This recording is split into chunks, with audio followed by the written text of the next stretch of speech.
क्या तुम्हें वो सुनाई दे रहा है? सुनो, ऐसा लगता है जैसे घर सांस ले रहा है। मैं शहर के किनारे डिलैपिडेटेड हाउस की कहानियों पर विश्वास नहीं करता था। लोग कहते थे कि उसमें एक गोस्ट है। तो मैं आधी रात को गया। गेट ऐसे मोंड किया जैसे उसे 100 साल से किसी ने छुआ ना हो। मैं वीड्स के बीच से चला। मेरी फ्लैशलाइट ऐसे फ्लिकर कर रही थी जैसे वह नर्वस हो। सामने का दरवाजा लॉक्ड नहीं था। वह बस हार मान गया।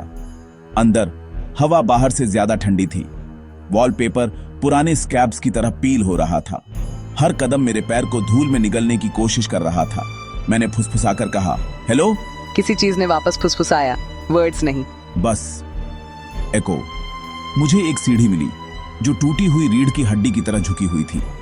ऊपर एक हॉल घर के आकार के लिए बहुत लंबा स्ट्रेच्ड था।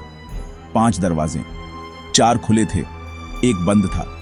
मुझे नहीं पता कि मैंने बंद वाले को क्यों छुआ। क्यूरियोसिटी बहादुर नहीं होती, वह भूखी होती है। मेरी उंगलियां नॉब तक पहुंची, आइस कोल्ड। जब मैंने उसे घुमाया तो फुसफुसाहट रुक गई। साइलेंस इतनी जोर से लगी कि मेरे कान बजने लगे। मैं अंदर चला गया। एक नर्सरी, एक क्रूकेड क्रिब, फर्श पर एक म्यूजिक बॉक्स क्रैक्ड। मैंने उसे उठाया। वह बजने लगा। कोई हवा नहीं, कोई की नहीं, बस एक ललाबाय, एक ऐसे कमरे में जो मुझे नहीं चाहता था। दरवाजा मेरे पीछे बंद हो गया। स्लैम्ड नहीं, बंद, पोलाइटली। और फिर किसी चीज ने मेरी गर्दन पर सांस ली। ठंडा, ह्यूमन हाइट इंतजार कर रहा था। मैंने कहा, मैं जा रहा हूं। लुलाबाई धीरे हो गई, नोट बाय नोट, जैसे गाना डूब रहा हो। क्रिब हिलने लगा, खाली, लेकिन वह ऐसे हिल रहा था जैसे किसी हाथ ने उसे धकेला हो। मैं भागा। हॉलवे और लंबा स्ट्रेच्ड हो गया, सीढ़ियां और दूर। घर हंसा, जोर से नहीं बल्कि हड्डियों में। मेरी फ्लैशलाइट खराब हो गई। अंधेरे में फुसफुसाहट वापस आ गई। उसने मेरा नाम लिया।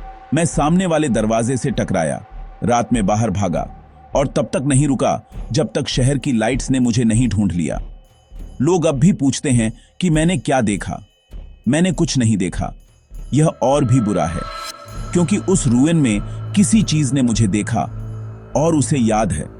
और हर रात जब घर सांस लेता है तो मैं उसे वापस सांस लेते हुए सुनता हूं। उन्होंने मुझे बताया कि गांव खाली था, अबैंडन्ड नहीं, एम्प्टीड, जैसे किसी ने एक लंबी सांस ली हो और सबको एक साथ अंदर खींच लिया हो। मैं शाम से ठीक पहले वहां पहुंचा। कोई पंछी नहीं, कोई कुत्ते नहीं, बस जंग लगे कब्जों पर झूलते दरवाजे प्रार्थना के झंडे बीच हवा में अटके हुए, जैसे उन्हें अपना डांस खत्म करने से डर लग रहा हो। मैंने आवाज दी, हेलो, और गूंज गलत तरीके से वापस आई, जैसे उसे मेरा नाम पहले से पता था।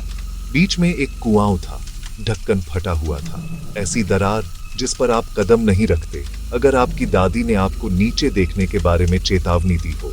मैंने फिर भी देखा। पानी में मेरा चेहरा नहीं दिखा, उसमें आसमान दिखा, लेकिन आज रात का आसमान नहीं, दिन की रोशनी। बच्चे दौड़ रहे थे, लाल चूड़ियों वाली एक औरत। मैंने पलक झपकाई, मेरा प्रतिबिंब वापस आ गया, लेकिन मेरे पीछे कोई गुजरा। मैं घूम गया, कोई नहीं। हवा घनी महसूस हुई, हालांकि जैसे उस जगह के किराएदार थे और मैं घुसपैठिया था। मैं चलता रहा एक स्कूल के पास से, जहां बोर्ड पर अभी भी सबक लिखे हुए थे। आखिरी लाइन में लिखा था, अंधेरा होने के बाद जवाब मत देना। तभी मेरी जेब में फोन बजा, अननोन नंबर। दोपहर से कोई सिग्नल नहीं, अब 5 बार्स, फुल और ब्राइट। मैंने जवाब दिया और अपनी ही आवाज सुनी, डोंट टर्न अराउंड। आपको पता है जब आपका शरीर आपके दिमाग से पहले सुनता है? मेरे घुटने जाम हो गए, मेरे दांत दुखे। मैंने पूछा, व्हाई? मेरी आवाज लाइन पर फुसफुसाई, because they only move when you look. Call cut गई। मुझे अपनी गर्दन पर सांस महसूस हुई, हवा नहीं, सांस। मैंने चलना शुरू किया, धीरे, जैसे किसी ऐसे कमरे से निकलना जहां बच्चा सो रहा हो। सिर्फ बच्चा आपसे नफरत करता है। हर खिड़की जिसके पास से मैं गुजरा, पर्दे ढीले लटके हुए थे, जैसे किसी ने अभी अभी छोड़ दिया हो। कुएं पर वापस, ढक्कन बंद था और बोर्ड पर चौक गायब था। नए शब्द, आंसर टू लेट। मेरा फोन फिर से बज उठा, सेम नंबर। मैंने नहीं उठाया। मैं चलता रहा जब तक गांव मुझसे एक बुरे सपने की तरह फिसल नहीं गया, जिसे आप नाश्ते में नहीं बताते। जब मैंने बाद में कॉल लॉग चेक किया तो केवल एक एंट्री थी, एक वॉइस मेल, 2 मिनट लंबी। मैंने प्ले दबाया। ये यह रिकॉर्डिंग है। और अभी अगर आप अंधेरा होने के बाद सुन रहे हैं, डोंट टर्न अराउंड।